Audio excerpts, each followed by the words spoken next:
Olá, bom dia. Hoje a gente vai apresentar para vocês o nosso seminário de Química Orgânica 3. Essa disciplina ela é ministrada pelo professor Camilo. Aqui estão os nossos integrantes do grupo. E a gente vai apresentar hoje para vocês sobre a síntese do ibuprofeno, né? A gente escolheu esse fármaco. E a gente vai estar falando um pouco mais para vocês sobre ele. Agora eu vou fazer uma breve introdução para a gente poder começar a falar sobre a síntese. Então, o que que é o ibuprofeno? O ibuprofeno ele é um fármaco anti-inflamatório não esteroidal.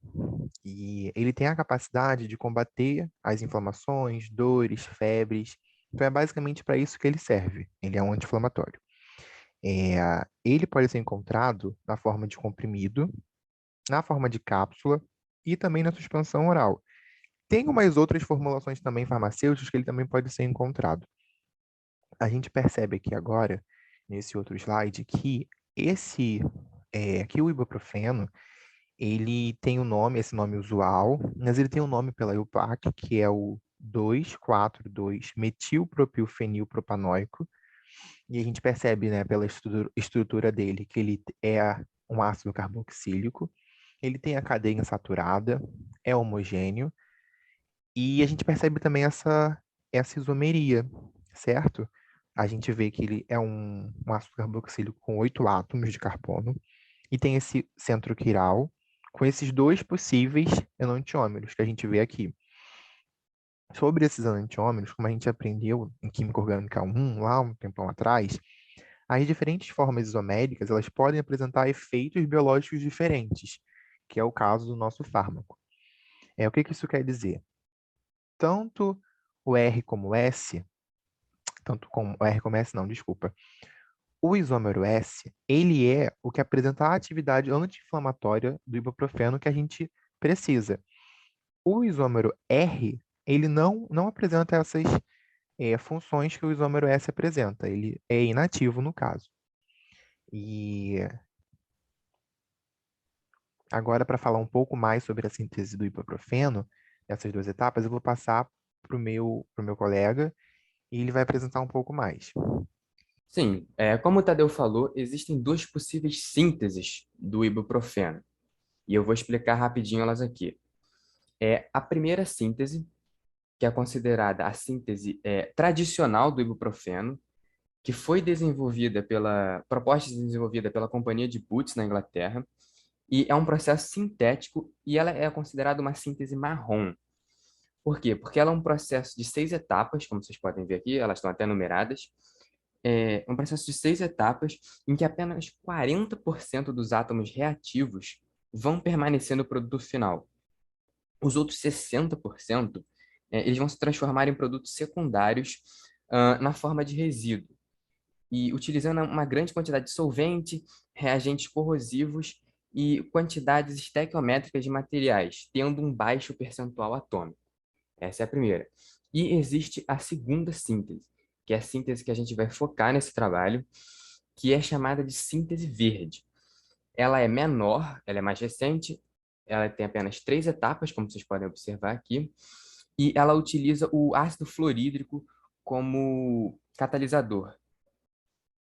Só que essa síntese verde, ela vai ser explicada melhor pela Vanessa. Como foi dito pelo Gustavo, aqui nesse trabalho a gente vai abordar a síntese verde do ibuprofeno, também conhecida como química ambientalmente benigna ou green chemistry, e ela tem esse objetivo de eliminar ou reduzir o uso das substâncias perigosas, então o que acaba por diminuir o impacto ambiental dessa síntese.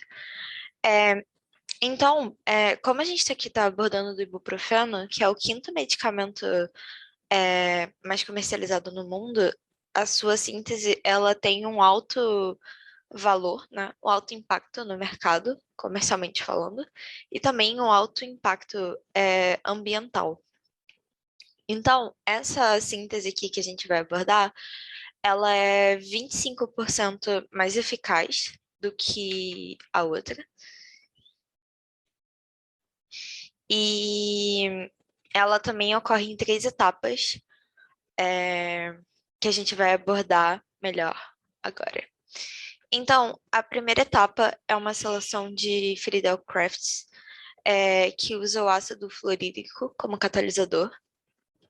E ele parte do isobutilbenzeno e do anidrido acético, como a gente pode ver aqui na etapa 1. Já na etapa 2, é uma hidrogenação utilizando o níquel de Renhen. E essa reação ela é feita a 70 graus Celsius durante 3 horas e tem conversão de 99%, sendo o produto dessa reação o isobutilfenil-etanol, conhecido como IBPE, que ele está misturado com esse níquel, que vai ser tratado com água e H2, e posteriormente ele vai ser reciclado. Por fim, a gente tem essa terceira e última etapa, onde a gente tem a carbonilação do IBPE com monóxido de carbono e meio aquoso, que é um catalisador desse complexo de paládio. A gente também tem ácido clorídrico a 10% e benzeno como solvente orgânico da coordenação, o que ajuda na união com o catalisador. O tempo para essa terceira etapa é de 6 horas. Essa reação é feita a 125 graus Celsius e tem conversão de 99%. Além disso, a gente consegue recuperar e reciclar também o ácido clorídrico. Então, no final dessa reação, a gente tem 42,52 quilos de ibuprofeno puro, resultando nesses 25% a mais de produto do que a outra síntese. Então, agora cada etapa vai ser abordada mais detalhadamente com a Lô. Agora que já foi apresentada a síntese de produção do ibuprofeno, eu vou falar sobre o mecanismo de reação da etapa 1, que é a etapa onde tem mais conceitos que foram ensinados em Química Orgânica 3. O que nós temos na primeira etapa é uma reação de substituição eletrofílica aromática, especificamente uma acilação de Friedel-Crafts. Como já foi dito, nesta síntese nós usamos o HF como catalisador. Porém, essa mudança não implica na forma como o mecanismo se procede. Todavia, em termos industriais, o uso do HF como catalisador apresenta melhores condições de temperatura e pressão, por exemplo. Aqui, então, nós temos a equação geral dessa reação, partindo do isobutilbenzeno para gerar a p-isobutilacetonfenona. Pode passar. Então, nós sabemos que na acilação de Friedel-Crafts, a preparação do eletrófilo se dá em 2 etapas. Então, primeiramente, nós teremos a protonação do oxigênio, devido à abstração do próton da ligação com o flúor, liberando o fluoreto, ativando, então, esse composto como um centro eletrofílico.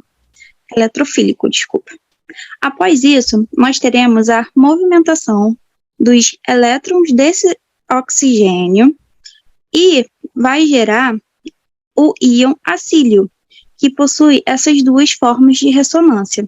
E é esse íon que sofrerá o ataque do anel. Na etapa 1, quando nós temos o ataque do anel ao centro eletrofílico, o que teremos é a quebra da aromaticidade desse anel. A quebra da aromaticidade necessita uma demanda energética muito grande, e por conta disso, ela é nossa etapa lenta, e consequentemente, a etapa controladora da reação. Então, aqui, observando a estrutura do isobutil, nós percebemos esse grupamento butila. E esse grupamento, ele é um grupo ativador do anel. E ele vai ser um orientador para. Essa orientação para posição para do anel vai favorecer um híbrido de ressonância que contribui bastante para a estabilidade dessa molécula.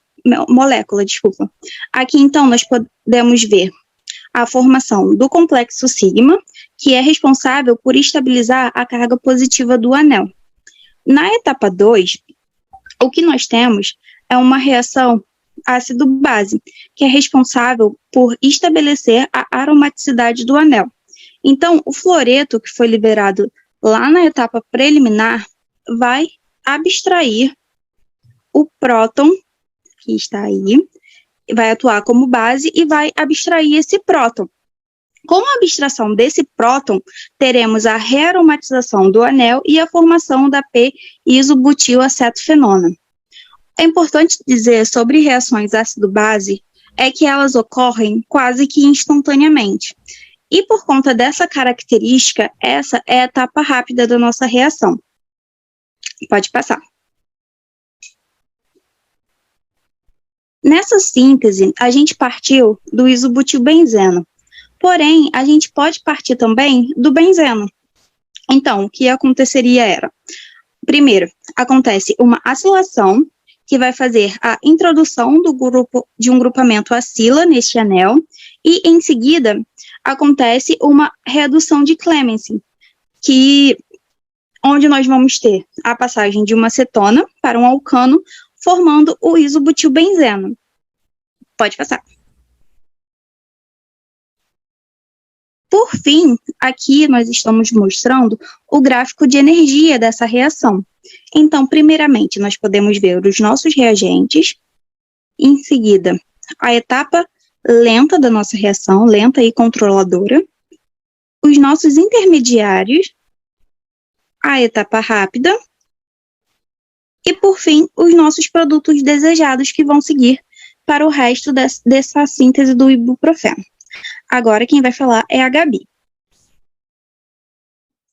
O objetivo desse trabalho foi explicar com detalhes o processo da síntese do ibuprofeno, evidenciando as duas sínteses e mostrando a diferença entre elas.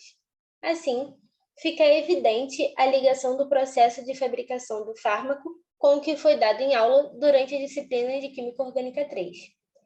É interessante, além de obter o conhecimento sobre a primeira síntese, saber que existe uma segunda e que é muito necessário não só conhecer os reagentes, como conhecer os catalisadores envolvidos na reação, como no caso do HF, o que pode tornar a produção muito mais econômica e mais sustentável, já que o HF pode ser reutilizado, além de ser mais fácil de armazenar ele. Fica evidente também a relevância da descoberta desse fármaco, que possui um excelente investimento com alto retorno. Apesar de ter sido descoberto por volta de 50 anos atrás, o ibuprofeno permanece sendo alvo de muitos estudos. Alguns exploram o uso de novos catalisadores que podem baratear o custo da produção do fármaco, além de alguns dos novos catalisadores não serem corrosivos. Um estudo bem recente, publicado em agosto desse ano, aborda os recentes avanços na síntese do ibuprofeno. Vale ressaltar que o estudo aborda descobertas também na síntese do naproxeno, que também é um anti-inflamatório não esteroidal, o que mostra ainda mais a importância dessa classe de fármacos na indústria brasileira. E esse foi o trabalho, e essas são as referências do nosso trabalho. Muito obrigada.